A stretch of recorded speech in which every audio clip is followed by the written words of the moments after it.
நாடாண்ட இனத்தில் உதித்த தேவேந்திரகுல உறவுகளே, ஆட்சியும் அதிகாரமும் நாடும் நகரங்களும் கோட்டை கொத்தளங்களும் நிலபுலங்களும் தேவேந்திரகுல மக்களின் வசமிருந்து வஞ்சகத்தின் பிடியால் மடைமாற்றம் செய்யப்பட்டு சுமார் 800 ஆண்டுகளுக்கு மேல் ஆகிவிட்டது.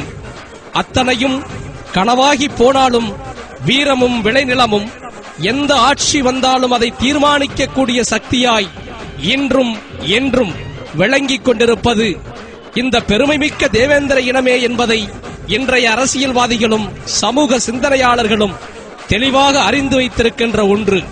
இத்தகைய பெருமைக்குரிய இந்த இனம் இன்று ஆதி திராவிடன் என்றும் அரிஜனன் என்றும் தலித் என்றும் தாழ்த்தப்பட்டவன் என்றும் அழைக்கின்ற அந்த போக்கினை கண்டிப்பாக தோலுரிப்பதுடன் இந்த பெயர்கள் இருந்தால் மட்டுமே அரசு சலுகைகளும் நலத்திட்டங்களும் கிடைக்கும் என்றால் இந்த பெயர்களை எல்லாம் யாருக்கு தேவைப்படுகிறதோ அவர்களே அவற்றை பெற்றுக் கொள்ளட்டும்.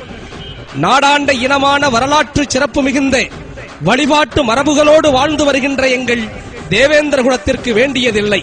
தாழ்த்தப்பட்ட ஒடுக்கப்பட்ட அரிஜன ஆதிதிராவிட மக்களுக்கு வேலை செய்கின்றோம் என்கின்ற தலைவர்களும் எங்களுக்கு தேவையில்லை.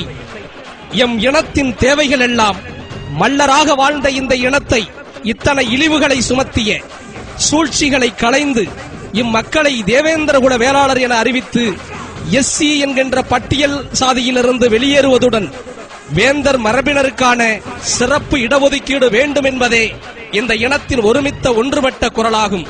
33 கோடி தேவர்களின் தலைவனான தேவேந்திரனின் மரபு வழிவந்த மூவேந்தர் குல மக்களே, இன்று வரை நம்மை பிடித்திருக்கிற வறுமையும் சிரமமும் அரசின் சலுகைகளை எதிர்பார்க்க வேண்டியுள்ளதே என்று நீங்கள் நினைக்கலாம்.